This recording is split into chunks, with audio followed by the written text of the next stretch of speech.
ನಮಸ್ತೆ, ನಾನು ಅಂಕಿತಾ ಗೌಡ. ಇವತ್ತು ಕೈವಾ ಸಿನಿಮಾ ಟೀಮ್ ಇಂಟರ್ವ್ಯೂ ಮಾಡೋಣ ಅಂತ ನಾನು ಬಂದೆ. ಧನ್ವೀರ್ ಇದ್ದಾರೆ, ಆದ್ರೆ ಧನ್ವೀರ್ ಜೊತೆ ಮೇಘಾ ಶೆಟ್ಟಿ ಆಗ್ಲಿ, ಜಯತೀರ್ಥ ಸರ್ ಆಗ್ಲಿ, ಅವ್ರ ಟೀಮ್ ಅವ್ರು ಯಾರು ಇಲ್ಲ. ಬಿಕಾಸ್ ನಾನು ಇಂಟರ್ವ್ಯೂ ಮಾಡ್ತಿರೋದು ಸ್ವಲ್ಪ ಸ್ಪೆಷಲ್ ಆಗಿ ಕಾಂಬಿನೇಷನ್ ಮಾಡಿದೀವಿ. ಇಬ್ರು ಬೆಸ್ಟ್ ಫ್ರೆಂಡ್ಸ್ ನ ಒಂದ್ ಫ್ರೇಮ್ ಅಲ್ಲಿ ಕೂರಿಸಿ ಒಂದಷ್ಟು ವಿಷಯ ಸಿನಿಮಾ ಬಗ್ಗೆ, ಒಂದಷ್ಟು ಫ್ರೆಂಡ್ಶಿಪ್ ಬಗ್ಗೆ ಮಾತಾಡ್ಸೋಣ ಅಂತ ಈ ಸ್ಪೆಷಲ್ ಇಂಟರ್ವ್ಯೂ. ಫಸ್ಟ್ ಈ ಇಂಟರ್ವ್ಯೂಗೆ ಅವ್ರಿಬ್ರನ್ನ ವೆಲ್ಕಮ್ ಮಾಡ್ಬಿಡೋಣ. ಮೊದಲಿಗೆ ಧನ್ವೀರ್ ಅಂತೂ ಇದ್ದಾರೆ ಅಂತ ನಾನು ಹೇಳ್ದೆ, ಸ್ಪೆಷಲ್ ಆಗಿ ಒಬ್ರು ಬಂದಿದಾರಲ್ಲ, ಅವ್ರನ್ನ ವೆಲ್ಕಮ್ ಮಾಡೋಣ. ನಿಮ್ಮೆಲ್ಲರ favourite junior rebel star Abhishek Ambareesh ಅವರು, welcome. Thank you. And of course Dhanveer ಅವರು ಅವ್ರ ಸಿನಿಮಾ ಪ್ರಮೋಟ್ ಮಾಡೋದಕ್ಕೆ ಇವತ್ತಿನ ಇಂಟರ್ವ್ಯೂ ಬಂದು ಕೂತಿದ್ದಾರೆ. ನಿಮ್ಗೂ ಕೂಡ ಸ್ಪೆಷಲ್ ವೆಲ್ಕಮ್. ನಾನು ಆಗ್ಲೇ ಹೇಳ್ತಾ ಇದ್ದೆ, too much hotness in one frame ಅಂತ. ಇಬ್ರಿಗೂ ಸೇರ್ಸ್ ಕಾಂಪ್ಲಿಮೆಂಟ್ ಕೊಡ್ತಾ ಇರೋದು. ನಮ್ದೆಲ್ಲ ರೆಲೆವೆನ್ಸ್ ಇಲ್ಲ, ಈಗ ನಾವು ಮದುವೆ ಆಗ್ಬಿಟ್ಟಿದ್ದೀವಿ. ಬ್ಯಾಚುಲರ್ ಆಫ್ ದ ಇಯರ್ ಇದು. ಆ ವಿಷಯಕ್ಕೂ ಬರ್ತೀನಿ ನಾನು, ಅದೆಲ್ಲ ಆಮೇಲೆ. ಆಬ್ವಿಯಸ್ಲಿ ಅದು ಮದ್ವೆ ಆಗಿರೋ ಫ್ರೆಂಡ್ಸ್ಗೆಲ್ಲ ಒಂದು ಆಸೆ ಇರುತ್ತಂತೆ, ಏನು ನನ್ ಜೊತೆ ಇರೋ ಫ್ರೆಂಡ್ಸ್ ಎಲ್ಲ ಮದ್ವೆ ಆಗ್ಬೇಕು ಅಂದ್ರೆ. ಮದುವೆ ಆದ್ಮೇಲೆ ಒಂದು ಖುಷಿ, ಸಂತೋಷ, ಆನಂದ ನಾವೆಲ್ಲ ಅನುಭವಿಸ್ತಾ ನೀವು ಅದನ್ನೇ ಅನುಭವಿಸ್ಬೇಕು ಅನ್ನೋ ಒಂದು ಆಸೆ ಇರುತ್ತೆ ನಮ್ಗೆ ಅಷ್ಟೇ. ಒಂದ್ ಸದ್ಭಾವನೆ ಅದು, ಫ್ರೆಂಡ್ಗೋಸ್ಕರ ಒಂದು ಆಸೆ. ನೀವು ಸೇರ್ಕೊಂಡಿದ್ದೀರಾ? ಓಕೆ, ಮೊದಲು ಅಭಿ ಅವರಿಂದಾನೇ ಮಾತು ಶುರು ಮಾಡೋದಾದ್ರೆ, ಕೈವಾ 8ನೇ ತಾರೀಕು ರಿಲೀಸಿಗೆ ರೆಡಿ ಆಗಿದೆ. ಬ್ಯಾಡ್ ಮ್ಯಾನರ್ಸ್ ಇನ್ನೂ ಕೂಡ ಜನ ನೋಡ್ತಾ ಇದ್ದಾರೆ, ಮೆಚ್ಕೊಳ್ತಾ ಇದ್ದಾರೆ. ನಿಮ್ಮ ಸಿನಿಮಾಗೆ ಅವ್ರು ಬಂದಿದ್ರು, ಈಗ ಅವ್ರ ಸಿನಿಮಾಗೆ ಸಪೋರ್ಟಿವ್ ಆಗಿ ನೀವು ಎಲ್ಲಾ ಕಾರ್ಯಕ್ರಮದಲ್ಲೂ ಇದ್ದೀರಾ. ಸೊ ಅಲ್ಲಿ ಒಂದ್ ಚಂದದ ಫ್ರೆಂಡ್ಶಿಪ್ ನಮ್ಗೆ ಸ್ಯಾಂಡಲ್ವುಡ್ ಅಲ್ಲಿ ಕಾಣಿಸೋದಕ್ಕೆ ಸಿಗ್ತಾ ಇದೆ. ನನ್ನ ಫಸ್ಟ್ ಪ್ರಶ್ನೆ, ಎಲ್ಲಿ ಸಿಕ್ಕಿದ್ರು ಅವ್ರು ನಿಮ್ಗೆ, ಅಥವಾ ನಿಮಗೆ ಇವ್ರು ಎಲ್ಲಿ ಸಿಕ್ಕಿದ್ರು?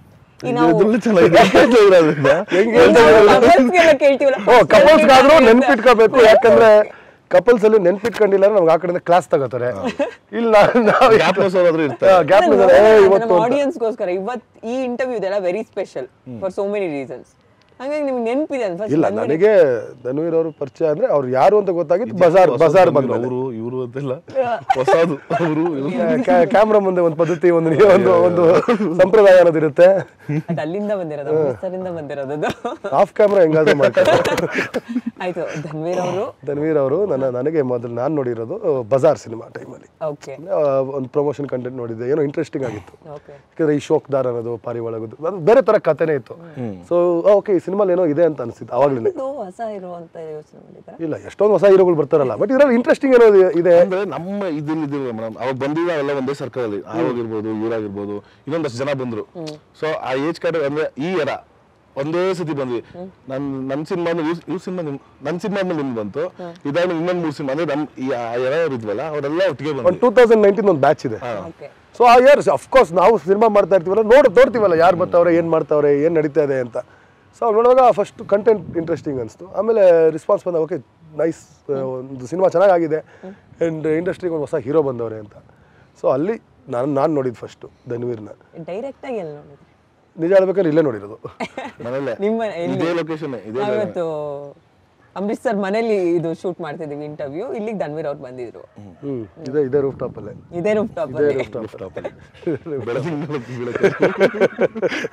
ಒಂಚೂರು ಎಲಾಬ್ರೇಟ್ ಮಾಡಿ, ಏನು ಹೇಳಕ್ ಬಂದ್ರಲ್ಲ, ಅಲ್ಲಿ ನುಂಗ್ಕೊಂಡ್ಬಿಡ್ತಾರೆ. ನಿಮ್ ಫ್ರೆಂಡ್ ಏನ್ 5 ಮಾರ್ಕ್ಸ್ ಕ್ವಶನ್ ಕೇಳಿದ್ರು 1 ಮಾರ್ಕ್ಸ್ ಆನ್ಸರ್ ಹೇಳ್ತಾರಲ್ಲ, ಅದ್ರ ಬಗ್ಗೆ ಏನ್ ಹೇಳ್ತೀರಾ? ಅವ್ನು ಬುದ್ಧಿವಂತ, ಯಾಕಂದ್ರೆ ಸ್ಟೂಡೆಂಟ್ಸ್ ಮೇಡಮ್ ಅದಕ್ಕೆ ಅವರು 5 ಮಾರ್ಕ್ಸ್ ಅಲ್ಲಿ 1 ಮಾರ್ಕ್ ಮಾಡ್ಕೊಂಡು ಹೋಗ್ತಾ ಇದ್ರೆ 35 ಆದ್ರೂ ಬರುತ್ತಲ್ಲ ಅಂತ.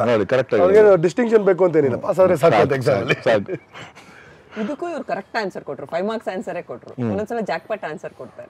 ಅಭಿಷೇಕ್ ಅವ್ರ ಹತ್ರ ಒಂಚೂರು ಟ್ರೈನಿಂಗ್ ಇಲ್ಲ ಅವ್ರ ಸ್ಟೈಲ್ ಅವ್ರಿಗೆ, ನಮ್ಮ ಸ್ಟೈಲ್ ನಮಗೆ ಎಲ್ಲೋ ಒಂದೇ ತರ ಇದ್ರೆ ಮತ್ತೆ ಇನ್ನೇನು, ನಾನು ಅವ್ರಿಗೆ ಅವ್ರನ್ನ ಡೂಪ್ ಆಗ್ಬೇಕಷ್ಟೇ, ಒಂದೇ ತರ ಮಾಡಿದ್ರೆ ಆಯ್ತು. ಕೈವಾ ಒಂದಷ್ಟು ಗ್ಲಿಮ್ಸಸ್ ನೋಡಿದೀನಿ. ಏನ್ ಅನ್ಸ್ತಾ ಇದೆ ಅಂದ್ರೆ ಸಿನಿಮಾ ಯಾವ ತರ ಇರ್ಬೋದು, ಜನಕ್ಕೆ ಯಾವ ತರ ಇಷ್ಟ ಆಗ್ಬೋದು?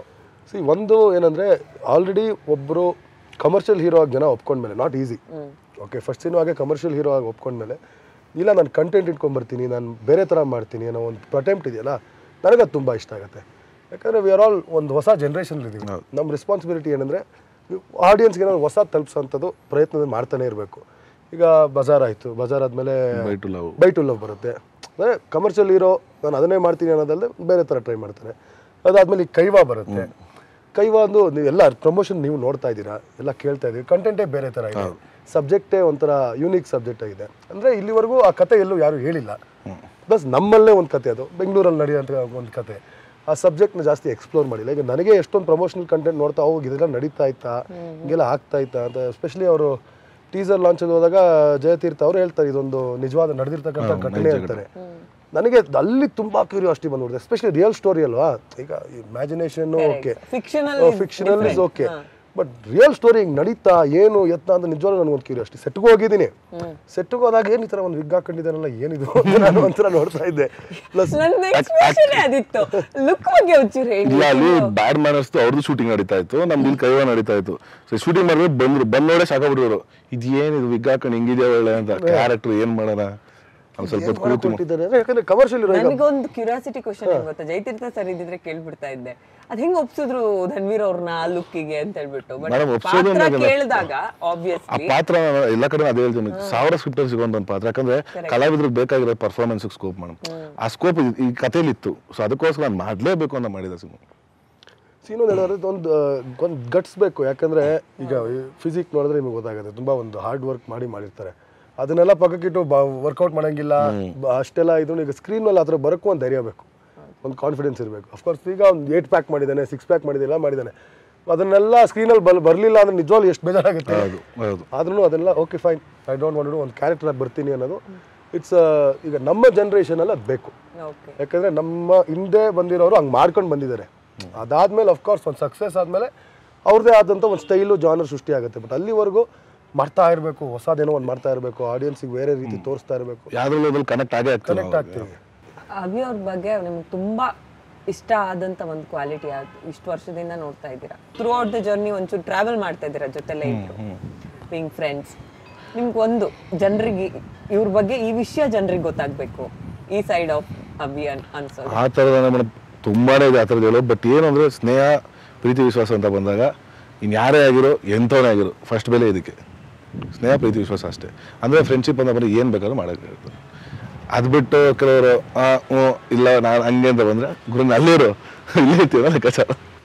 ಸಿಂಪಲ್, ಸತ್ಯ ಇದೇ ಹೇಳ್ಬೇಕಲ್ಲ. ಈಗ ನಮ್ಮಪ್ಪ ಇದ್ದಿದ್ದು ಹಾಗೆ, ಅವರು ಅಂದರೆ ಸ್ಟ್ರೇಟ್ ಫಾರ್ವರ್ಡ್ ಆಗಿರ್ಬೇಕು. ಇಷ್ಟ ಅಂದರೆ ಇಷ್ಟ, ಕಷ್ಟ ಅಂದರೆ ಕಷ್ಟ. ಅದರಿಂದ we want lose anything. True. ಯಾರು ನಮಗೆ ಒಳ್ಳೇದು ಬಯಸ್ತಾರೋ ನಾವು ಅವ್ರಿಗೆ ಒಳ್ಳೇದು ಬಯಸ್ತೀವಿ, ಯಾರು ನಮಗೆ ಕೆಟ್ಟದ್ದು ಬಯಸ್ತಾರೋ ಅವ್ರಿಗೆ ಕೆಟ್ಟದಂತೂ ಬಯಸಲ್ಲ. ಬಟ್ ನಾವು ಹತ್ರ ಅಂತ ಸೇರಿಸಲ್ಲ, ನಿಮ್ಮ ದಾರಿ ನಿಮಗೆ ಅಂತ ಬಿಟ್ಬಿಡ್ತೀವಿ. ನಮ್ಮ ತಂದೆನೂ ಹಾಗೆ, ನಮ್ಮ ಅಣ್ಣನೂ ಹಾಗೆ. ಈಗ ಹಂಗೆ ಇದ್ಕೊಂಡು ಅವ್ರಿಗೆ ಒಂದಷ್ಟು ಸಕ್ಸಸ್ಸು, ಒಂದು ಯಶಸ್ಸು, ಒಂದಿಷ್ಟು ಪ್ರೀತಿ ಗಳಿಸ್ಕೊಂಡಿದಾರಲ್ಲ, ಹಂಗೆ ನಾವು ಇದ್ಬಿಟ್ರೆ ನಮಗೂ ಒಂದು ಫ್ಯೂಚರ್ ಇದೆ ಅಂತ ಒಂದು ಧೈರ್ಯ ಅಷ್ಟೇ. ಕರೆಕ್ಟ್. ಸೇಮ್ ಕ್ವೆಶ್ಚನ್ ನಿಮಗೆ ಧನ್ವೀರ್ ಬಗ್ಗೆ. ನಮಗೆ ಧನ್ವೀರ್ನ ಆಸ್ ಅ ಹೀರೋ ನೋಡಿದ್ದೀವಿ, ಒಂದಷ್ಟು ಇಂಟರ್ವ್ಯೂಸಲ್ಲಿ ಮಾತಾಡೋದು ನೋಡಿದ್ದೀವಿ. ಮಾತಾಡಿದ್ರು ಮುತ್ತುದ್ರುತ್ತೇನೋ ಅನ್ನೋ ಥರ ಒಂದು ಚುಚ್ಚು ಕಮ್ಮಿ ಮಾತಾಡ್ತಾರೆ. ನಾನು ಯಾವಾಗಲೂ ರೇಗಿಸ್ತೀನಿ ಅವರಿಗೆ. ಬಟ್ ಆಡಿಯನ್ಸಿಗೆ, ಕನ್ನಡ ಸಿನಿ ಪ್ರೇಕ್ಷಕರಿಗೆ ಧನ್ವೀರ್ ಬಗ್ಗೆ ಒಂದು ವಿಷಯ ಹೇಳೋದಾದ್ರೆ ನೀವೇನು ಹೇಳಿ? ಅಂದರೆ ನೋಡೋಕ್ಕೆ ತುಂಬ ರಫ್ ಟಫ್ ಆಗೆಲ್ಲ ಇರ್ತಾನೆ, ಒಂದು ಮುಗ್ಧತೆ ಇದೆ, ಒಂದು ಇನಸೆನ್ಸ್ ಇದೆ. ಮುಖದಲ್ಲಿ ಒಂದು ಮುಗ್ಧದಲ್ಲಿ ಒಂದು ಕ್ಯಾರೆಕ್ಟರ್ ಇದೆ. ಅದು ನೋಡಿದ್ದೀನಿ. ಆ್ಯಕ್ಚುಲಿ ಫಸ್ಟ್ ಫ್ಯೂ ಟೈಮ್ಸ್ ನಾವು ಅವರೆಲ್ಲ ಮಾತಾಡುವಾಗ ನಾನೇ ಹೇಳಿದೆ, ನಮ್ಮ ಇಂಡಸ್ಟ್ರಿ ಹಂಗಲ್ಲ, ಈಗ ನನ್ನ ಹತ್ರ ಮಾತಾಡೋಂಗೆ ಬೇರೆ ಕಡೆ ಮಾತಾಡೋಕೋಬೇಡ. ಯಾಕಂದರೆ ಅವ್ನು ಇನ್ನೋಸೆಂಟಾಗಿ ಏನೋ ಒಂದು ಹೇಳಿರ್ತಾನೆ, ಅದನ್ನ ಬೇರೆ ಕಡೆ ಮಾತಾಡಿದಾಗ ನಮ್ಮವ್ರು ಹೆಂಗೆ ಅಂದರೆ ಅದನ್ನ ತಿರುಗಿಸಿ ಮರಗಿಸಿ ಹೆಂಗೋ ಮಾಡಿ ಸುಮ್ಮನೆ ಪ್ರಾಬ್ಲಮ್ಸ್ ಕ್ರಿಯೇಟ್ ಮಾಡ್ತಾರೆ. ಇವೆಲ್ಲ ನಡೆಯುತ್ತೆ ನಮ್ಮ ಇಂಡಸ್ಟ್ರಿ ಅಂತ. ಯಾಕಂದರೆ ನಮಗೆ ಒಂದು ಎಕ್ಸ್ಪೀರಿಯನ್ಸ್ ಇದೆ, ಯಾಕಂದರೆ ತಂದೆ ತಾಯಿ ಹೇಳ್ಕೊಟ್ಟಿರ್ತಾರೆ ನಮ್ಮ ಇಂಡಸ್ಟ್ರಿ ಹಿಂಗೆ ಕಣಪ್ಪ ಅಂತ. ಅವ್ರಿಗೆ ಆ ಥರ ಗೈಡ್ ಮಾಡೋರಿಲ್ಲ, ಅವ್ರಿಗೆ ಇಂಡಸ್ಟ್ರಿ ಹೊಸದು. ಸೊ ಪ್ಲಸ್ ನನಗಿಂತ ವಯಸ್ಸಲ್ಲಿ ಚಿಕ್ಕವನು. ಸೊ ಎಲ್ಲ ಒಂದು ಕಡೆ ನನ್ನ ತಮ್ಮ ಅನ್ನೋ ಒಂದು ಭಾವನೆ ಅನ್ನೋದು ಇದೆ. ಆ್ಯಂಡ್ ಪ್ಲಸ್ ಟ್ಯಾಲೆಂಟ್ ಇದೆ, ಎಲ್ಲರಿಗೂ ಸಿಗಲ್ಲ. ಫಿಸಿಕ್ ಇದೆ, ಪರ್ಸ್ನಾಲಿಟಿ ಇದೆ, ಆ್ಯಂಡ್ ಒಂದು ಈ ಇಂಡಸ್ಟ್ರಿಯಲ್ಲಿ ಒಂದು ಕೆಲಸ ಮಾಡಬೇಕು ಅನ್ನೋ ಒಂದು ಹಠ ಇದೆ, ಇಲ್ಲಿ ಒಂದು ಸಕ್ಸಸ್ ತಗೋಬೇಕು ಅನ್ನೋ ಒಂದು ಹಂಗರ್ ಇದೆ. ಸೊ ಅಂಥವ್ರನ್ನೆಲ್ಲ ನಾವು ಎಂಕರೇಜ್ ಮಾಡಬೇಕು. ನಾಳೆ ದಿನ ನಾನೇನು ಅವ್ರಿಗಿಂತ ಅಷ್ಟೊಂದು ಸೀನಿಯರ್ ಅಂತ ಇಲ್ಲ. Is done more movies than me. ನಂದು 2 ಸಿನಿಮಾ, ಇದು ಇವ್ರದ್ದು 3ನೇ ಸಿನಿಮಾ. ಬಟ್ ನಮಗೆ ನಮ್ಮಲ್ಲಿ ಕೆಲವರು ಎಕ್ಸ್ಪೀರಿಯನ್ಸ್ಡ್ ಆ್ಯಕ್ಟರ್ಸ್ ಆಗಿರಲಿ, ಇಂಡಸ್ಟ್ರಿಯಲ್ಲಿ ಒಂದು ಅನುಭವಿಗಳಾಗಿರಲಿ, ಅವರು ನಮ್ಮ ಹತ್ರ ಹಂಚ್ಕೊಂಡಿರ್ತಾರೆ. ನಮ್ಮ ಡ್ಯೂಟಿ ಏನೋ ನಮ್ಗೆ ಗೊತ್ತಿರೋದು ನಾವು ಇನ್ನೊಬ್ಬರಿಗೆ ಕ್ಯಾರಿ ಫಾರ್ವರ್ಡ್ ಮಾಡಬೇಕು. ನಾಳೆ ದಿನ ಅವ್ರಿಗೆ ಟೈಮ್ ಬಂದಾಗ ಅವರು ಅದನ್ನು ಕ್ಯಾರಿ ಫಾರ್ವರ್ಡ್ ಮಾಡ್ತಾರೆ ಅಷ್ಟೇ. ಸೂಪರ್. ನಮಗೆ ಬೀಂಗ್ ಎ ಜರ್ನಲಿಸ್ಟ್, ನಾನೊಂದಷ್ಟು ವರ್ಷದಿಂದ ಈಗ ನಾನು ಇಲ್ಲೇ ಕೆಲಸ ಮಾಡ್ಕೊಂಡು ಬಂದಿರೋದ್ರಿಂದ ಒಂದು ಖುಷಿಯಾಗಿದ್ದ ವಿಚಾರ ಏನಂದ್ರೆ, ನೀವು ಹೇಳಿದ್ರಿ ಅಣ್ಣ ಅಂತ, ಈಗ ಬ್ಯಾಡ್ ಮ್ಯಾನರ್ಸ್ ಟೈಮಲ್ಲಿ ದರ್ಶನ್ ಸರ್ ನೀವು ಒಟ್ಟಿಗೆ ಕೂತ್ಕೊಂಡು ಒಂದು ಆ ಬಾಂಡ್ ಬಗ್ಗೆ ಒಂದು ಇಂಟರ್ವ್ಯೂ ಆಯಿತು. ಇವತ್ತು ಕೈವಾ ಬರ್ತಾ ಇದೆ, ನೀವಿಬ್ರು ಒಟ್ಟಿಗೆ ಕೂತ್ಕೊಂಡಿರಿ. ಆ್ಯಕ್ಚುಲ್ ಆಗಿ ನಾನು ನಿಜ ಹೇಳಬೇಕು ಅಂದರೆ ಕೈವಾ ಇಂಟರ್ವ್ಯೂಗೂ ಸಾಹೇಬ್ರು ಹೋಗಿ ಅಣ್ಣನ ಕೇಳಬೇಕಾಗಿತ್ತು. ಇದು ಅಣ್ಣ ಅಂತ ಬಂದಾಗ ಫಸ್ಟೇ ಮಾತು ಕಡಿಮೆ ಅಂತ ಹೇಳಿದ್ದೀರಾ. ಅವ್ರಿದ್ದಾಗ ಮೂಗಾನೇ ಆಗೋಯ್ತು ನೀನು. ಎಷ್ಟು ನಾನು ನೆಟ್ಗಲ್ಲ ಅಷ್ಟೇ. ಸೊ ನನಗೆ ಗೊತ್ತಿತ್ತು, ಮೊನ್ನೆ ಫೋನ್ ಮಾಡಿ ಹೇಳಿದೆ, ನನಗೆ ಗೊತ್ತು ನಿನಗೆ ಅಣ್ಣನ ಜೊತೆ ಇಂಟರ್ವ್ಯೂ ಮಾಡಬೇಕು ಅನ್ನೋ ಆಸೆ ಇದೆ ಅಂತ. ನೀನು ಹೋಗು, ನಾನು ಬರ್ತೀನಿ, ಬಟ್ ನಿನ್ನ ಫೋನಿಂದ ಮಾಡ್ಕೊಡು, ಇಬ್ರು ಬಯಸ್ಕೊಂಡ್ಬಿಡ. ಸೊ ಏನಕ್ಕೆ ಇದನ್ನ ಡಿಸ್ಕಸ್ ಮಾಡ್ತಿದ್ದೀನಿ ಅಂದ್ರೆ, ಈ ನಿಮ್ಮ ಇಂಟರ್ವ್ಯೂ ಮುಖಾಂತರ ನಮ್ಮ ಸೀನಿಯರ್ಗೆ, ಇವ್ರ ಅಣ್ಣನಿಗೆ ಒಂದು ಓಪನ್ ರಿಕ್ವೆಸ್ಟ್. ಪಾಪ ಅವರಿಗೆ ನೀವು ನಿಮ್ಮನ್ನ ಹೆಂಗ್ ಅಪ್ರೋಚ್ ಮಾಡಕ್ಕೆ, ನಿಮ್ಮನ್ನ ಹೆಂಗ್ ಕೇಳಬೇಕು ಅನ್ನೋ ಒಂದು ಹುಡುಗ ಸ್ವಲ್ಪ ಒಂದು ಹೆಸಿಟೆನ್ಸ್ ಅಲ್ಲಿ ಇದ್ದಾನೆ. ಅದನ್ನ ನಿಮ್ಮ ಈ ಕ್ಯಾಮ್ರಾ ಮುಖಾಂತರ ತಿಳಿಸ್ತೀನಿ. ಸೀನಿಯರ್ ದಯವಿಟ್ಟು ಇವ್ರ ಜೊತೆ ಒಂದು ಕೂತ್ಕೊಂಡು ಮಾಡಿ ಸೀನಿಯರ್, ಪಾಪ ತುಂಬಾ ಆಸೆ ಪಡ್ತಾರೆ. Very sweet, that is very sweet. Darshan ಸರಿಗೆ ಇವಾಗ ನಾವೆಲ್ಲ ಒಂದು ಓಪನ್ ರಿಕ್ವೆಸ್ಟ್ ತನ್ವೀರ್ ಅವ್ರಿಗೋಸ್ಕರ. ಆದ್ರೆ ಖುಷಿನೇ, ಆದಷ್ಟು ಬೇಗ ಖಂಡಿತವಾಗ್ಲೂ ಮಾಡ್ತಾರೆ. ಇವ್ರು ಬಾಯ್ ಬಿಟ್ಟು ಕೇಳ್ಬೇಕಲ್ಲ. ನಾನು ಇದುವರೆಗೂ ನಂದು ಏನಂದ್ರೆ, ನಾನು ಅಷ್ಟು ಮರ್ಯಾದೆ ಕೊಡ್ತೀನಿ. ಈಗ ನನ್ನ ತಂದೆ ತಾಯಿ ಬಿಟ್ಟೆ ಜಾಸ್ತಿ ಗೌರವ. ಇವ್ರು ಹೇಳಲ್ಲ ಅಣ್ಣಂದ್ರೆ ಕರೆಕ್ಟ್ ಇರೋದು ಹೆಂಗೆ ನಾನು ಮುಂದೆ ಅವ್ರ ಮುಂದೆ ನಾನು ಮಾತು ಆಡಲ್ಲ. ಹೌದಣ್ಣ, ಸರಿ ಅಣ್ಣ, ಆಯ್ತಣ್ಣ, ಓಕೆ ಅಣ್ಣ, ಇಷ್ಟೇ. ಅದ ರೆಸ್ಪೆಕ್ಟ್ಫುಲ್ ಆಗಿರೋದ್ರಿಂದ ಹಂಗಿರ್ತೀನಿ. ಅಂದ್ರೆ ಒಂದು ನೀವು ಬಿಗಿನಿಂಗ್ ಇಂದ ಬಂದಾಗಿಂದನು ಅದು ಗೊತ್ತಿಲ್ದೇನೋ ಡಿಬಾಸ್ ಹುಡ್ಗ ಅನ್ನೋದು ಒಂದು ಬ್ರಾಕೆಟ್ ಬಂದ್ಬಿಟ್ಟಿದೆ. ತನ್ವೀರ್ ಅಂದ ತಕ್ಷಣ ಡಿಬಾಸ್ ಹುಡ್ಗ ಅಂತ ಅವ್ರ ಫ್ಯಾನ್ ಬೇಸ್ ಒಂದಷ್ಟು ಸಪೋರ್ಟ್ ನಿಮ್ಗಳಿಗೆ ಮಾಡೋದಾಗಿರ್ಬೋದು, ನಿಮ್ ಸಿನಿಮಾಗಳಲ್ಲಿ ಎಲ್ಲೋ ಒಂದ್ ಕಡೆ ಅದೊಂದು ರೆಸ್ಪಾನ್ಸಿಬಿಲಿಟಿನೂ ಜೊತೆಗೆ ಬಂದ್ಬಿಡುತ್ತೆ. ನೀವು ಮಾಡೋ ಪ್ರತಿಯೊಂದು ಕೆಲಸದಲ್ಲೂ ಇಡೋ ಪ್ರತಿಯೊಂದು ಹೆಜ್ಜೆಲ್ಲೂ ರೆಸ್ಪಾನ್ಸಿಬಿಲಿಟಿ ಇರುತ್ತೆ, ಜವಾಬ್ದಾರಿಗಳಿರುತ್ತೆ. ಸೊ ಏನೇ ಮಾಡೋದು ಯೋಚನೆ ಮಾಡಬೇಕು. ನಮ್ದು ಅಂತಲ್ಲಿ ನಮ್ದು ಯೋಚನೆ ಮಾಡೋದು ಬೇರೆ ತರ, ಜೊತೆಗೆ ಅಣ್ಣಂದಿರುತ್ತೆ. ಸೊ ನಾವೇನೇ ಮಾಡಿದ್ರು ಅವ್ರು ಇದಕ್ಕೂ ಹೋಗುತ್ತಲ್ಲ. ಸೊ ಅದೆಲ್ಲ ಯೋಚನೆ ಮಾಡಿ ಮಾಡೋಕ್ಕಾಗಲ್ಲ. ಒಂದೇನಂದ್ರೆ ಅವರು ನಮ್ಮಿಬ್ಬರ ಮೇಲೆ ಅಂತಲ್ಲ, ಈಗ ಯಶಸ್ ಸೂರ್ಯ ಇರಲಿ ಅಥವಾ ಸೂರಜ್ ಟೈಗರ್ ಬೈ ಇರಲಿ, ಧರ್ಮ ಕೀರ್ತಿರಾಜ್ ಅವರು ಎಲ್ಲರಿಗೂ ಒಂದು ಪ್ರೀತಿ ಕೊಟ್ಟಿದಾರಲ್ಲ, ಅದರಿಂದ ಅವ್ರ ಅಭಿಮಾನಿಗಳು ನಮ್ಮನ್ನು ಓಕೆ, ನಮ್ಮ ಬಾಸ್ ಹತ್ರ ಇದ್ದಾರೆ ಇವರೆಲ್ಲ, ಇವರು ಒಂದು ಅವಕಾಶ ಕೊಡೋಣ ಅಂತ ಒಂದಿಷ್ಟು ಜನ ನಮ್ಮನ್ನು ಎದುರು ನೋಡ್ತಾರೆ. ಸೊ ಅವ್ರ ಎಕ್ಸ್ಪೆಕ್ಟೇಷನ್ಸ್ ಅಥವಾ ಅವ್ರ ಪ್ರೀತಿನ ನಾವು ಮಿಸ್ಯೂಸ್ ಮಾಡಬಾರ್ದು ಅಷ್ಟೇ. ಈಗ ಧನ್ವೀರ್ ಅವ್ರನ್ನ ಯಾವ ತರದ ರೋಲ್ ಅಲ್ಲಿ ಅಭಿಷೇಕ್ ನೆಕ್ಸ್ಟ್ ನೋಡೋದಕ್ಕೆ ಇಷ್ಟಪಡ್ತಾರೆ, ಅಥವಾ ಅವ್ರಿಗೆ ಯಾವ್ದು ಸೂಟ್ ಆಗುತ್ತೆ ಅಂತ ನಿಮ್ಗೆ ಅನ್ಸುತ್ತೆ ಇನ್ ಫ್ಯೂಚರ್? ಒಂದು ಯಾವ್ದಾದ್ರು ಪಾತ್ರ ಮಾಡಿ ಅವ್ರು ಕರೆಕ್ಟ್ ಆಗಿ ಪ್ಲಾನ್ ಮಾಡ್ಕೊಂಡು ಹೋಗ್ತಾ ಇದ್ದಾರೆ. ಯಾಕಂದ್ರೆ ಈಗ ಕೈವಾ ಬರೋವರೆಗೂ ಈ ರೋಲಲ್ಲಿ ಇವ್ರು ಹಿಂಗೆ ಕಾಣಿಸ್ತಾರೆ ಅಂತ ನಮಗೆ ಊಹೆ ಮಾಡಕ್ ನನಗಂತೂ ಆಗಿರಲಿಲ್ಲ.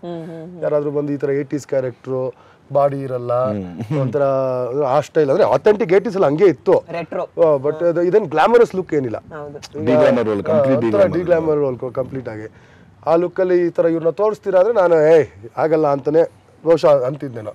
ಬಟ್ ನೋಡಿದ್ಮೇಲೆ ನಮ್ಗೆ ಗೊತ್ತಾಗುತ್ತೆ. ಸೊ ಅದು ಅಷ್ಟೊಂದು ನನಗೇನು ಅರ್ಥ ಆಗಬೇಕು, ನಾನು ಡೈರೆಕ್ಟರ್ ಅಲ್ಲ, ನನಗೆ ಇವೆಲ್ಲ ಗೊತ್ತಾಗಲ್ಲ. ಈಗ ಪ್ರಶ್ನೆ ನನ್ನ ಕೇಳ್ಬಿಡಿ, ಅವ್ರನ್ನ ಕೇಳ್ಬಿಡಿ. ಒಬ್ಬ ಗೆಳೆಯನಾಗಿ ಈಗ ಅವ್ರನ್ನ ಇಷ್ಟು ವರ್ಷ ನೋಡಿರ್ತೀರಲ್ಲ, ಓಕೆ ಡಿಸ್ಕಷನ್ ಆಬ್ವಿಯಸ್ಲಿ ಆಗುತ್ತೆ ಸಿನಿಮಾ ಬಗ್ಗೆ ಒಂದು ಕೂತ್ಕೊಂಡಾಗ. ಇಲ್ಲ ಒಂದೇನಂದ್ರೆ ಅಫ್ಕೋರ್ಸ್ ನನಗೇನು ಇಷ್ಟ ಆಗುತ್ತೆ ನನಗೆ ಗೊತ್ತಿರುತ್ತೆ, ಅವ್ರಿಗೇನು ಇಷ್ಟ ಆಗುತ್ತೆ ಅವ್ರಿಗೆ ಗೊತ್ತಿರುತ್ತೆ. ನನಗೆ ಕನೆಕ್ಟ್ ಆಗಿಲ್ಲ ಅಂದ್ಬಿಟ್ಟು ಅವ್ರ ಕರಿಯರಲ್ಲಿ ಒಂದು ಒಳ್ಳೆ ಸ್ಟೆಪ್ಪಿಂದ ತಪ್ಪಿಸ್ಬಾರ್ದು. ಸೊ ಆ ಡೀಪ್ಗೆ ಹೋಗಲ್ಲ. ಈ ಬ್ಯಾನರಲ್ಲಿ ಕೆಲಸ ಮಾಡ್ತಾ ಇದ್ದಾನೆ ಹೆಂಗೆ ಅಂತ ಕೇಳ್ಬೋದು. ಅವರು ಖುಷಿ ಇದ್ರೆ ಇವ್ರು ಚೆನ್ನಾಗಿ ಹಿಂಗೆ ಮಾಡ್ತಾ ಇದ್ದಾರೆ ಅಂತ ಒಂದಿಷ್ಟು ಹೇಳ್ಬೋದು. ಇಷ್ಟೇ ಫೀಡ್ಬ್ಯಾಕ್.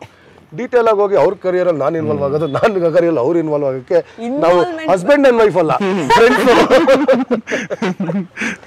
ಅವ್ರ ಸೆಟ್ಟಲ್ಲಿ ಪಕ್ಕದಲ್ಲಿ ಶೂಟಿಂಗ್ ಮಾಡ್ತಾ ಇರ್ತಾರ, ಹೋಗ್ತೀನಿ ನನ್ನ ಸೆಟ್ ಅಂತಾನೆ ಹೋಗ್ತೀನಿ, ಅಲ್ಲೇ ಕೂತ್ಕೊತೀನಿ, ಬೇಕಾದ್ರೆ ಅಲ್ಲೇ ಊಟ ಮಾಡ್ತೀನಿ. ಅಕ್ಕಪಕ್ಕ ಸೆಟ್ ಅಂತೂ ಈ ಕಡೆ ಬಿರಿಯಾನಿ ಬರೋದು, ತಿನ್ನೋದು ಗೊತ್ತಲ್ಲ, ಸ್ವಲ್ಪ ಅವಳಿ ಕೊಡೋದು, ಶೂಟಿಂಗ್ ಡಿಲೇ ಮಾಡೋದು, ಇವೆಲ್ಲ ಮಾಡ್ತೀನಿ. ಇವ್ರು ತುಂಬಾ ಡಿಸಿಪ್ಲಿನ್. ಡೈರೆಕ್ಟರ್ ಬಂದ್ಬಿಟ್ಟು ಕುತ್ಕೊಂಡ್ಬಿಟ್ಟು ಚೇರ್ ಹಾಕೊಂಡ್ಬಿಟ್ಟು ಬಿಡ್ರಿ ನಮ್ಮ ಇರಲ್ಲ ಕರ್ಕೊಂಡು. ಓಕೆ, ಕೆಲವೊಬ್ರು ಇರ್ತಾರೆ ಫುಲ್ ಚಿಲ್ಡ್ ಔಟ್ ಫ್ರೆಂಡ್, ಇನ್ನೊಂದು ಫ್ರೆಂಡ್ ಇರ್ತಾರೆ ಒಂದ್ ಚಿಕ್ಕ ವಿಷಯನೂ ಓವರ್ ಥಿಂಕ್ ಮಾಡೋದು. ನಿಮ್ಮಿಬ್ರಲ್ಲಿ ಚಿಲ್ಡ್ ಔಟ್ ಯಾರು, ಓವರ್ ಥಿಂಕರ್ ಯಾರು? ಎರಡು ಚಿಲ್ಡ್ ಔಟ್ ಇಲ್ಲಿ, ಯಾವ್ದು ಓವರ್ ಥಿಂಕರ್ಸ್ ಯಾವ್ದು ಇಲ್ಲ, ಯೋಚನೆ ಮಾಡಕ್ ಟೈಮ್ ಇರಲ್ಲ. ಇವ್ರಿಗೆ ಯಾವ್ದಾದ್ರು ಪಾತ್ರ ನಿಮ್ ನೋಡೋದಕ್ಕೆ ಓಕೆ ಈ ತರದೊಂದು ಜಾನರ್ ಪೌರಾಣಿಕ ಮಾಡ್ಬೋದು. ಪೌರಾಣಿಕ ಪಾತ್ರ ನೋಡಿದ್ರಾ?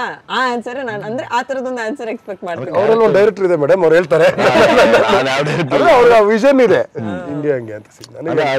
ಪೌರಾಣಿಕ ಅಂದ ತಕ್ಷಣ ನಾನು ಅಭಿಯವ್ರನ್ನ ಕಿರೀಟ ಎಲ್ಲ ಹಾಕೊಂಡು ಇಮ್ಯಾಜಿನ್ ಮಾಡ್ಕೊಂಡ್ಬಿಟ್ಟು ಇದು ಪರ್ಸನಾಲಿಟಿಗೆ ಸೂಟ್ ಆಗುತ್ತೆ. ಒಂದಿನ ಬಂದ್ರೆ ಒಂದು ಕಾಲ ಬಂದ್ರೆ ಎಲ್ಲರೂ ಒಟ್ಟಿಗೆ ಮಾಡೋಣ ಅಂತ. ಹೆಂಗಿದ್ರು 5 ಜನ ನಾನು ನಿಲ್ಸ್ಬಿಟ್ಟು ಎಲ್ಲಾರು ತೋರಿಸ್ಬಿಟ್ಟಿದ್ದಾರೆ ಸ್ಟೇಜ್ ಅಲ್ಲಿ. ಅಣ್ಣ ಒಂದೇ ಬ್ಯಾಡ್ ಮ್ಯಾನರ್ಸ್ ಅಲ್ವಾ? ಸೊ ಅಂದ್ರೆ ಒಂದು ಕ್ಯಾಮ್ರಾಮನ್ ಹಂಗೆ ಹುಡುಕ್ಬೇಕು, ಅವರು ಹೈಟ್ ಆಗಿರ್ಬೇಕು, ಅವ್ರು ಕಷ್ಟ ಆಗುತ್ತೆ. ಡೈರೆಕ್ಟರ್ ಹಂಗೆ ಇರ್ಬೇಕು. ಅಲ್ಲಿ ದರ್ಶನ್ ಸರ್ ಹೆಂಗಂದ್ರೆ ಇವರೆಲ್ಲ ನನ್ಗಿಂತಾನೆ ಹೈಟ್ ಇದಾರೆ ನೋಡಿ, ಅವ್ರಿಗೆಲ್ಲ ಅವ್ರಿಗೆ ಬಾಡಿ ಗಾರ್ಡ್ ಆಗಕ್ಕೆ ನಾವು ಲಾಯಕ್ ಅಂತ ಅವ್ರು ಹೇಳ್ತಾರೆ ಅಷ್ಟೇ. ಹೀರೋ ಯಾವಾಗಲೂ ಹಿಂಗಿರ್ತಾರಲ್ಲಮ್ಮ, ಇಂದ ಬಾಡಿ ಗಾರ್ಡ್ಗಳು ಸೈಜ್ ಜಾಸ್ತಿ ಕಾಣಬೇಕು. ಸೊ ನಾವು ಹಂಗೆ ರೆಡಿ ಆಗಿದ್ದೀವಿ. ನಮ್ಮ ಇವೆಂಟ್ ಅಲ್ಲಿ ಹೀರೋಯಿನ್ ಮುಂದೆ ಬಿಟ್ಟು ನಾವು ಬಾಡಿ ಗಾರ್ಡ್ಗಳು ಅಂತ, ಅಣ್ಣನ ಮುಂದೆ ಬಿಟ್ಟು ನಾವು ಹಿಂದ್ಗಡೆ ಹಿಂದ್ಗಡೆ ಬಾಡಿ ಗಾರ್ಡ್. ಬಟ್ ಆ ಮ್ಯೂಚುವಲ್ ರೆಸ್ಪೆಕ್ಟ್ ನಂಗೆ ಕಾಣುತ್ತೆ ಪ್ರತಿಯೊಬ್ಬರಲ್ಲೂ ಒಬ್ರ ಬಗ್ಗೆ ಒಬ್ರು ಮಾತಾಡುವಾಗ. ತುಂಬಾ ಇಂಪಾರ್ಟೆಂಟ್ ಒಂದು ರಿಲೇಶನ್ಶಿಪ್ ಅಲ್ಲಿ. ಈಗ ಅಂಬರೀಶ್ ಸರ್ ಟೈಮಲ್ಲೆಲ್ಲ ನಾವು ನೋಡಿದೀವಿ ಎಷ್ಟು ಅದ್ಭುತವಾಗಿ ಮಲ್ಟಿ ಸ್ಟಾರರ್ ಸಿನಿಮಾಗಳು ಇವತ್ತಿಗೂ ಟೆಲಿವಿಷನ್ ಅಲ್ಲಿ ಬಂದ್ರೆ ಇಡೀ ಫ್ಯಾಮಿಲಿ ಕುತ್ಕೊಂಡು ನೋಡಿ ಎಂಜಾಯ್ ಮಾಡಿ ರಿಪೀಟ್ ಮೋಡಲ್ ನೋಡ್ತಾರೆ. ಈಗ ನೀವೇನ್ ಅಂದ್ರಿ ನನ್ಗೆ ನಾವೆಲ್ಲ ಒಟ್ಟಿಗೆ ಬಂದ್ವಿ ಒಂದು 2018 ಮೇಲೆ ಬಂದವರು, ನನ್ಗೊಂದು ಒಳ್ಳೆ ಬಾಂಡು ಫ್ರೆಂಡ್ಶಿಪ್ ಕಾಣುತ್ತಲ್ಲ, ಅವಾಗ ನಮಗೊಂದಷ್ಟು ಎಕ್ಸ್ಪೆಕ್ಟೇಷನ್ ಶುರು ಆಗತ್ತೆ. ಒಂದೇ ಪ್ಲಾಟ್ಫಾರ್ಮ್ ಅಲ್ಲಿ ನೋಡಿದ್ರೆ ಹೆಂಗಿರುತ್ತೆ. ಈಗ ಒಂದು ಹಾಫ್ ಅನ್ ಅವರ್ ಮುಂಚೆ ಇದೇ ಟಾಪಿಕ್ ದಿನಕರ್ ಸರ್ ಡಿಸ್ಕಸ್ ಮಾಡ್ತಾ ಇದ್ವಿ. ದಿನಕರ್ ಸರ್ ಒಂದೇ ಮಾತಾಡಿದ್ರು, ಅಂತ ಹ್ಯಾಂಡಲ್ ಮಾಡೋ ಡೈರೆಕ್ಟರ್, ಅಂತ ಹ್ಯಾಂಡಲ್ ಮಾಡೋ ಕತೆ ಇದ್ರೆ ಖಂಡಿತ ಮಾಡ್ತಾರೆ, ಯಾಕೆ ಮಾಡೋದು, ಯಾವ ತೋರಿಸಿ ಅಂತ ಅವರೇ ಕ್ವಶನ್ ಮಾರ್ಕ್ ಹಾಕರು. ಸೊ ಕರೆಕ್ಟ್ ಅಲ್ವ ಅವ್ರು ಹೇಳಿದ್ರು. ಒಂದೇನಂದ್ರೆ ನಮಗಿಷ್ಟ ಆಗಬೇಕು, ಫಸ್ಟು ನಮ್ಮ ಪಾತ್ರ ನಮಗಿಷ್ಟ ಆಗಬೇಕು, ನೆಕ್ಸ್ಟ್ ಅವ್ರ ಪಾತ್ರನೂ ನಮಗಿಷ್ಟ ಆಗಬೇಕು. ಇಬ್ರು ಎಲ್ಲೂ ಮೈನಸ್, ಅವ್ರ ಮೈನಸ್ ಆಗೋದು ನಮ್ ಪ್ಲಸ್ ಆಗೋದು ಎಲ್ಲಾರ್ದು ಓಕೆ. ಸಿನಿಮಾ ಆದ್ಮೇಲೆ ಎಲ್ಲರೂ ಒಂದೇ ರೀತಿ ಇರೋಕ್ಕಾಗಲ್ಲ, ಬಟ್ ಎಲ್ಲರಿಗೂ ತಂದೆ ಆದ ಒಂದು ಸ್ಪೇಸ್ ಇರುತ್ತೆ, ತಂದೆ ಆದಂಥ ಒಂದು ಆಸೆ ಇರುತ್ತೆ, ಒಂದು ಪ್ರೆಸೆಂಟ್ ಮಾಡ್ಕೋಬೇಕಾಗೋ ಒಂದು ರೀತಿ ಇರುತ್ತೆ. ಅದೆಲ್ಲ ಸ್ಯಾಟಿಸ್ಫೈ ಆದರೆ ಎಲ್ಲರೂ ಮಾಡ್ತಾರೆ. ಬಟ್ ಕತೆಗಳು ಆ ಥರ ಬಂದರೆ ಖಂಡಿತ ಅವರು ಮಾಡೋ. ನಾನು ಇಂಟರ್ವ್ಯೂ ಥ್ರೂ ಎಷ್ಟೊಂದು ಹೊಸ ಹೊಸ ವಿಷಯಗಳು ಆಗ್ತಾ ಇದೆ. ವಿಷಯಕ್ಕೂ ಕ್ರೆಡಿಟ್ ತಗೋತಾರೆ.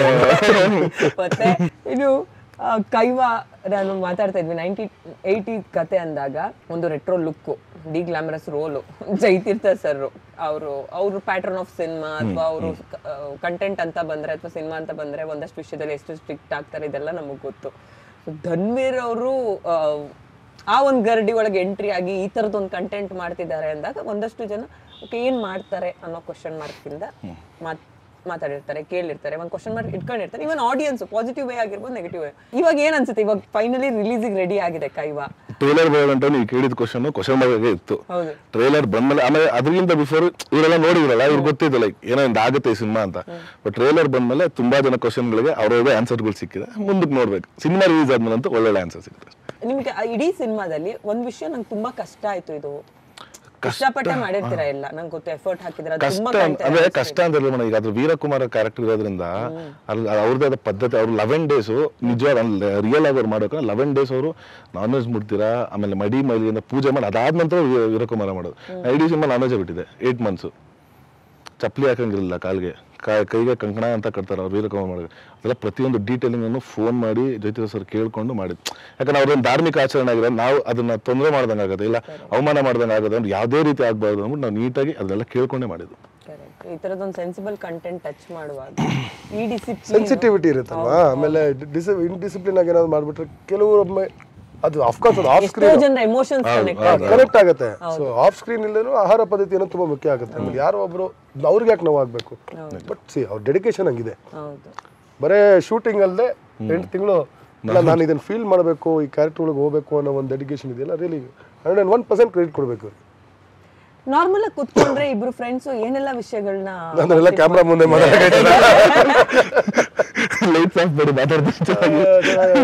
ಯಾವೆಲ್ಲ ವಿಷಯ ಗಾಸಿಪ್ ಮಾಡ್ಬೋದು ಅಂತ. ಗಾಸಿಪ್ ಬಂದಲ್ಲ ಒಂದು ಚಿಟ್ ಚಾಟ್ ಅಥವಾ ಜಿಮ್ ಬಗ್ಗೆ ಮಾತಾಡ್ತೀರಾ? ಖಂಡಿತವಾಗಿ ಮಾತಾಡಲ್ಲ.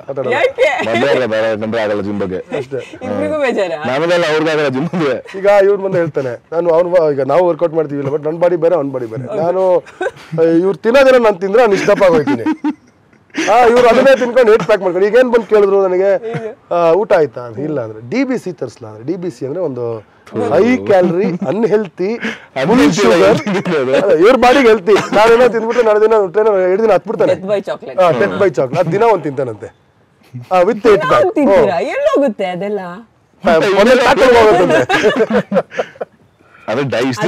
ಕರೆಕ್ಟ್, ಒಬ್ಬೊಬ್ರದ್ದು ಒಂದ್ ಬಾಡಿ ಟೈಪ್ ಇರುತ್ತೆ. ನಮಗೆ ಒಂದಷ್ಟು ವರ್ಷ ಆದ್ಮೇಲೆ ಗೊತ್ತಾಗ್ತಾ ಹೋಗುತ್ತೆ ನಮ್ಗೇನ್ ಪ್ಲಸ್ ನಮ್ಗೇನ್ ಮೈನಸ್ ಅಂತ ಹೇಳ್ಬಿಟ್ಟು. ನಂಗೆ ಇದೇ ಗಾಸಿಪ್ ಬೇಕಾಗಿದ್ದು. ಇಲ್ಲ ಬಟ್ ದಿನ ಡಿಸ್ಕಸ್ ಮಾಡೋಣ, ನೋಡಿ ಉಳ್ಕೋತೀನಿ ಅಷ್ಟೇ. ಮೊನ್ನೆ ಇವೆಂಟ್ ಹೋದಾಗ್ಲೂ ಒಂದು ಕಾರಲ್ಲಿ ಕೂತ್ಕೊಂಡು ಸ್ಟೈಲಾಗಿ ಒಂದು DBC ತಿನ್ಕೊಂಡು ಕೂತಿದ್ದೆ ಮಗು ತರ. ಅಂದ್ರೆ ಅದು ನಾನು ಇಷ್ಟ ದಿನ ಡಯಟ್ ಅಲ್ಲಿ ನಾನು ಏನು ತಿಂತಿರ್ಲಿಲ್ಲ. ಸೊ ಈಗ ನಾನು DBC ತಿನ್ನೋದು, DBC ಫೇವರೇಟ್ ಅಂತ. ಸಿನಿಮಾ ರಿಲೀಸ್ ಟೈಮಲ್ಲಿ ಫುಲ್ ಖುಷಿ DBC, ದಿನ ಒಂದೊಂದು DBC. ಅದಕ್ಕೆ ಫೋನ್ ಮಾಡಿದಾಗೆಲ್ಲ ನಮಸ್ಕಾರ DBC ಅಂತಾನೆ ಕರೆಯೋದು. ಈಗ ಹೆಸರು ಕೂಡ DBC ಅಂತ. ಎಲ್ಲಿದೆ DBC ಅಂತ ಕರೆಯೋದು.